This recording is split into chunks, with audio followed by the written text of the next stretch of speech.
많이들 짓지요. 하나님은 나의 심판자, 그런 뜻입니다. 다니엘은 유다 왕족 출신인데 BC 605년에 바벨론의 포로로 잡혀갔습니다. 그때 느부갓네살 왕이 이런 명령을 합니다. 이스라엘 자손 청년들 중에 학문에 능하고 또 왕궁에 모셔서 설만한 젊은 똑똑한 청년들을 골라라. 그래서 친구들 3사람과 함께 다니엘이 뽑힙니다. 그런데 이름을 바꾸지요. 다니엘은 벨드사살, 죽이라는 것 같은데 벨드사살. 그런데 그 뜻의 이름은 그의 생명을 보호하라. 전혀 이름과 다른 히브리 말이니까 그렇게 합니다. 다니엘은 하나님은 나의 심판자, 벨드사살은 그의 생명을 보호하라.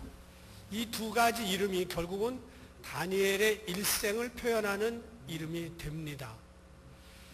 이 소년들은 지식을 얻고 학문과 재주에 능하고, 다니엘서 1장 17절 보면 특별히 다니엘은 모든 이상과 몽조를 깨달아 알더라. 그 말은 영적 은사가 뛰어났다는 말입니다.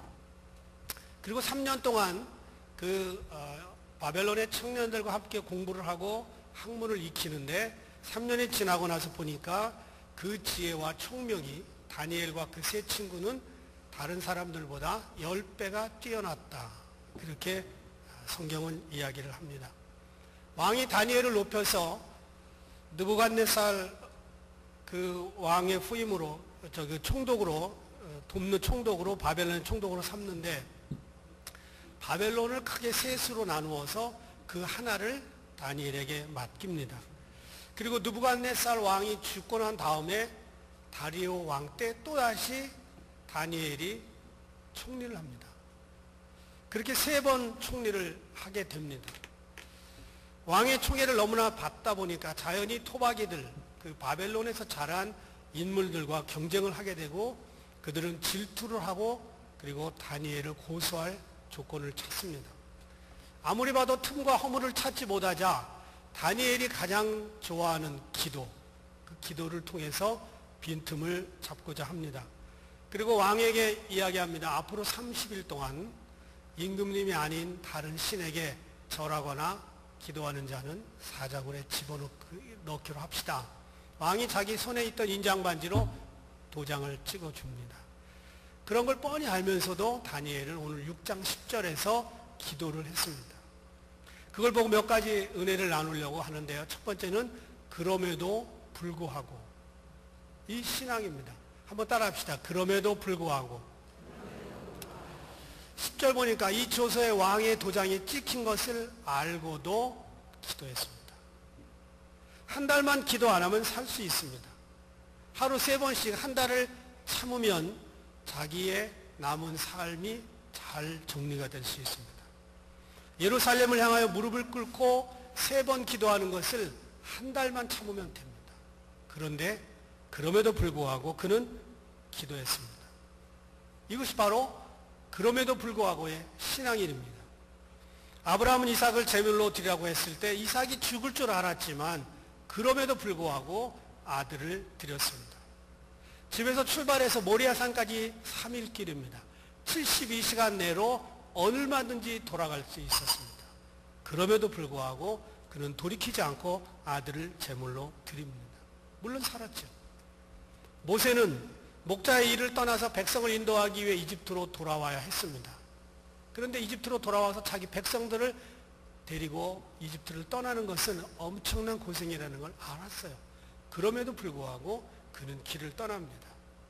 엘리야는 바알의 신앙과 타협하지 아니하면 도망 다닐 필요가 없었습니다.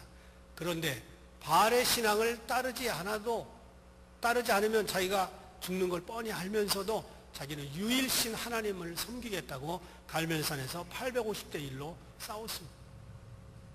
그럼에도 불구하고 그는 자기의 신앙을 지킨 것입니다. 오래전에 미국의 카터 대통령이 대통령 유세를 하는 기간이었습니다.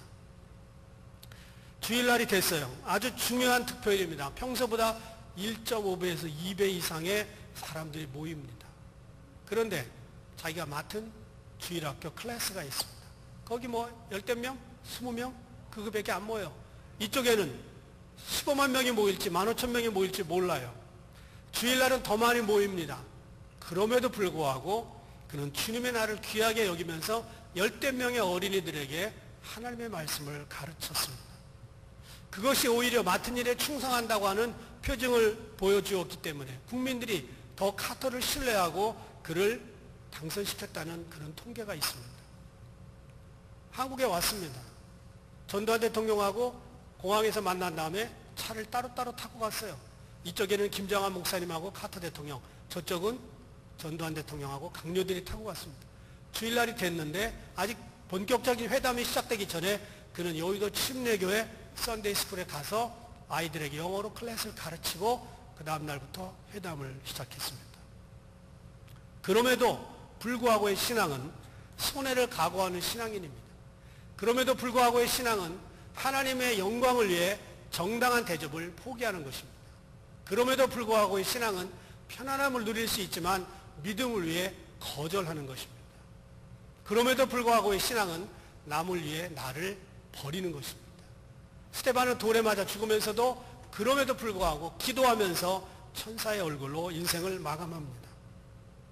이 그럼에도 불구하고의 사랑과 믿음이 우리 삶에 구석구석 들어가야 될 줄 믿습니다. 남편과 아내가 평생을 해로한다고 생각해 보세요. 마음에 안 드는 날이 하루 이틀입니까? 그럼에도 불구하고 서로 살아주는 거잖아요. 그러니까 가정이 되고 자녀들이 성장하잖아요.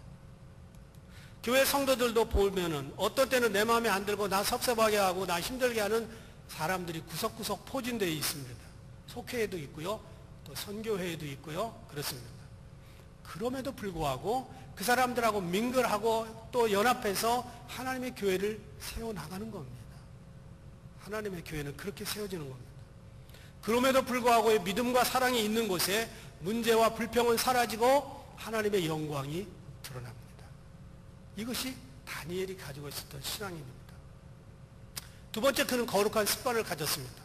10절 보니까 전에 하던 대로 하루 3번씩 무릎을 꿇고 기도했다. 전에 하던 대로 습관입니다.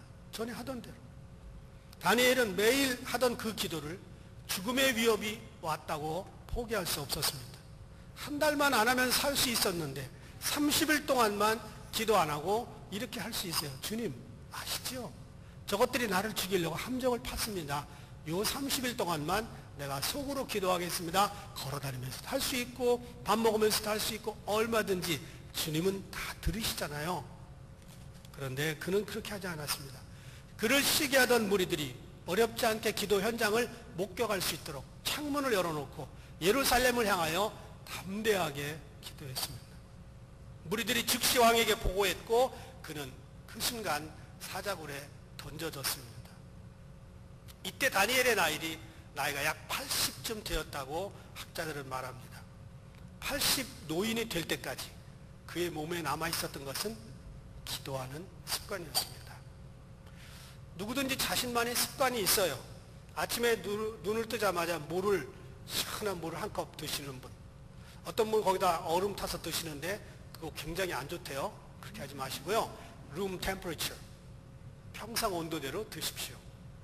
어떤 분 식사를 하고 나면 꼭 과일 꼭 드시는 분이 있어요. 좋은 습관입니다. 프랑스의 철학자가 그런 얘기를 했죠. 습관은 제2의 천성이다. 천성은 타고나는 겁니다. 여러분 신앙생활 하면서 나름대로 거룩한 습관을 가지는 것이 중요합니다. 습관은 반복된 행동에 의해서 내 몸에 남아있는 겁니다. 주기적으로 반복하게 되면 나도 모르게 그 선천적으로 타고난 천성처럼 그것을 되풀이합니다. 그래서 좋은 습관을 가진 사람은 좋은 인생을 삽니다. 자녀들에게 좋은 습관을 가르쳐 주는 것만큼 훌륭한 유산은 또 없습니다. 좋은 습관은 몸에 잘 맞는 옷처럼 그 사람의 삶을 좋은 쪽으로 인도해 나갑니다. 성공과 실패를 결정하는 중요한 요인은 95%가 습관이다. 어떤 학자가 그런 얘기를 했습니다. 일찍 일어나는 것도 습관입니다. 매일 조금씩 책을 읽어나가는 것도 습관입니다. 절약도 습관입니다. 그리고 펑펑 쓰는 것도 습관입니다. 남을 돕는 것도 습관이고요. 일기를 쓰는 것도 습관입니다. 신문을 읽는 것도 습관입니다. 이런 것들은 하루아침에 되지 않아요. 2012년에 돌아가신 분이 있는데 세계적으로 가장 존경받는 리더십의 권위자라고 부르는 분입니다. 스티븐 코비. 이분이 성공하는 사람들의 7가지 습관이라고 하는 책을 써서 지금도 하루에 3,000명에서 4,000명이 이 책을 삽니다. 이분에게는 9명의 자녀가 있었고요. 43명의 손자가 있었습니다. 2012년에 돌아가시기 전까지 그는 이 책을 많이 보급했습니다. 첫 번째, 주도적이 되라. 끝을 생각하면서 시작하라. 소중한 것을 먼저 하라. 승승, 윈윈을 생각하라. 먼저 이해하고 다음에 이해시켜라. 시너지를 내라. 끊임없이 쇄신하라. 성공하는 사람들은 이런 습관이 있다는 거예요. 본인은 목사님의 아들이었습니다. 평생 아버지를 목사로 두고 그 가운데서 이런 좋은 이야기들을 끄집어낸 겁니다. 저는 어렸을 때 아버지가 한국일보를 보던 습관이 있습니다. 그래서 초등학교 때부터 한국일보 아버지가 보시고 나면 내 배 위에다 쫙 깔아놓고 이렇게 봐야 돼요. 어린애가 보기에는 굉장히 커요. 신문이 펼치면. 한문도 거기서 많이 배웠고요. 구석구석 신문을 읽는 습관을 그때부터 익혔습니다. 그러다 보니까 목회자인 저에게 세상 돌아가는 이야기의 최고 뉴스는 신문에 다 들어있습니다. 일정한 시간을 정해서 하루 3번씩 기도했던 다니엘의 습관은 2번 말할 필요가 없습니다. 그는 어렸을 때부터 아버지 어머니에게 교육을 받은 겁니다. 유대인들은 자녀 교육에 철저합니다. 그 습관이 80 넘은 노인에게 남아있었어요. 이제 죽을지도 모르는 노인이었지만 상관하지 않고 그는 그 습관대로 보란듯이 창문을 열어놓고 기도합니다. 그리고 죽더라도 이렇게 하나님께 기도하는 모습을 보여주고 죽겠다. 공포를 한 겁니다. 여러분의 어떤 습관을 가지고 계시나요? 예레미야 22장 21절 보니까 내가 평안할 때 내가 내게 말하였으나 내 말이 나는 듣지 아니하리라 하였나니 내가 어려서부터 내 목소리를 청정하지 아니함이 내 습관이라. 하나님이 이스라엘 백성들에게 너희들이 어렸을 때부터 내 목소리 안 듣는 게 습관이다. 잘못된 습관이다. 누가복음에 보니까요. 예수께서 나가서 습관을 쫓아 감람산에 가시며 제자들도 쫓았다. 공생의 3년 동안인데 그 3년 동안 가지고 있었던 습관은 뭐냐? 감람산에서 기도하시다는 습관입니다. 히브리서 10장 24절 25절 보면요. 모이기를 패하는 어떤 사람들의 습관과 같이 하지 말고 오직 권하여 그날이 가까우면 볼수록 더욱 그리하자. 이 말이 뭐예요? 예배를 그만두려고 하는 습관들이 있다는 거예요. 새벽기도 습관입니다. 어쩌다가 나오면요. 하루 종일 피곤해요. 매일 나와 습관이 되는 사람은 상관없어요. 성경 읽기 습관입니다. 예배 시간에 늦는 것도 습관이고요. 남을 험담하는 것도 습관입니다. 어떤 습관을 가지고 있느냐? 그 사람의 일생을 결정합니다. 제가 큐티를 매일 하는데 30년이 넘은 습관입니다. 30년. 어떤 사람이 그런 얘기를 해요. 습관이 들으려면 최소한 2년은 해야 된다. 또 어떤 사람은 그래요. 전문가는 10,000시간을 투자해야 된다. 10,000시간. 빌리 선데이라고 하는 야구 선수가 있었습니다. 어느 날 예수를 만났습니다.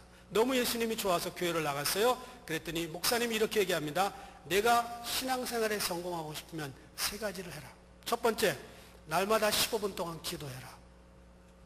두 번째, 날마다 15분 동안 성경을 읽어라. 세 번째, 날마다 15분 이상 내가 만난 하나님을 다른 사람에게 이야기해라. 그는 이 습관을 죽는 날까지 했습니다. 그리고 20세기 초 21세기까지 가장 유명한 부흥사였던 빌리 그레함과 함께 빌리 선데이는 하나님의 귀한 사역을 감당하고 몇 년 전에 돌아가셨습니다. 습관 중요합니다.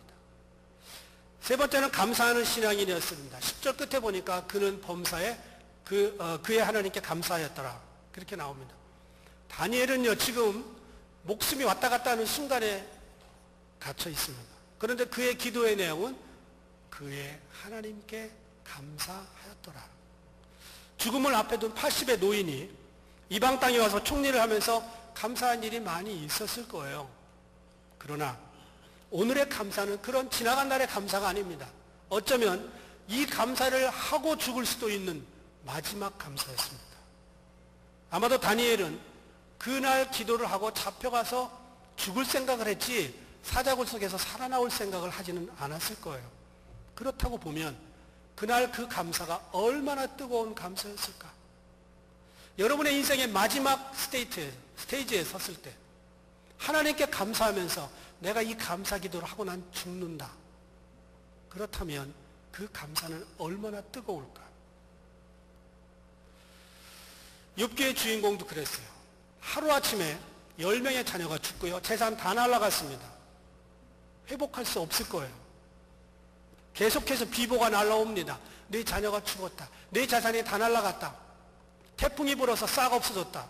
그런데 상상할 수 없는 참담한 현실 앞에 욥기 1장 21절은 이렇게 말합니다. 내가 모태에서 적신이 되어 나왔은즉 또한 적신이 그리로 돌아나올지라. 주신 자도 여호와시요 취하신 자도 여호와이시니 여호와 이름이 찬송을 받으실지어다. 가능해요? 여러분 하루아침에 10명의 자녀를 죽었어요. 3년 전에 교통사고로 죽고 10년 전에 병으로 죽고 뭐 한 20년 전에 어쩌다가 이렇게 죽은 게 아니고요. All of a sudden 갑자기 10명이 다 죽어버렸어요. 재산 다 날아갔어요. 그런데 찬송을 받으실지어다. 가능하지 않습니다. 우리는 어지간한 일에 감사하지 않고 조금만 현실이 불편해지면 금방 원망이 나와요. 감사 바이러스는 적고 원망 바이러스는 충만하기 때문에 우리는 힘들게 사는 겁니다. 그런데 성경은 말합니다. 범사에 감사하라. 지금 80 노인이 마지막 인생을 마감할 수도 있는 모멘트에 와 있어요. 그런데 그는 하나님께 감사하였다. 모함과 질투로 얼룩진 죽음을 놓고 태연하게 그는 감사의 기도를 드립니다. 그리고 얼마 후에 사자굴에 던져집니다. 체크인을 했습니다. 그는 체크아웃까지 했습니다. 그런데 그 이후에 그를 모함했던 대신과 그의 가족들은 체크인 했지만 내가 어제까지 알아보니까 어제까지도 그 사자굴에서 안 나왔어요.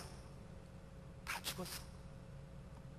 여러분, 하나님께서 상황을 통쾌하게 반전시켜 주시는 이유는 감사하는 사람들의 역사입니다.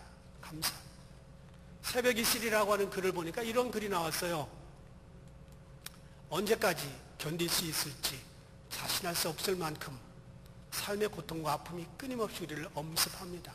그 자리에 멈춰 하나님의 이름을 간절히 불러보지만 화공의 메아리처럼 울부짖음만이 돌아올 때도 있습니다. 그러나 절대로 포기하지 마십시오. 문제에 갇혀 멈춰버린 두 발을 움직여 두려움과 아픔을 딛고 조금씩 앞으로 나아가십시오. 한 발자국 그리고 또 한 발자국, 비록 한 치 앞도 볼 수 없는 어둠과 절망 속에 있다 할지라도 당신이 걷는 길 가운데 주님이 곁에 계심을 기억하십시오. 광야의 끝자락에 도달할 때 당신은 하나님의 음성과 침묵 속에 동행하심, 그리고 험하고 거친 광야길을 헤쳐나오며 어느새 하나님의 강건한 십자가의 군사로 단련되고 다듬어진 자신의 모습을 발견하게 될 것입니다. 오늘 이 다니엘의 이야기를 수도 없이 들었는데 또 한 번 듣는 저와 여러분, 다니엘처럼 감사하고 끝까지 기도하고 거룩한 습관을 가지고 주님께 영광을 돌릴 수 있는 저와 여러분 되기를 축원합니다. 기도하겠습니다.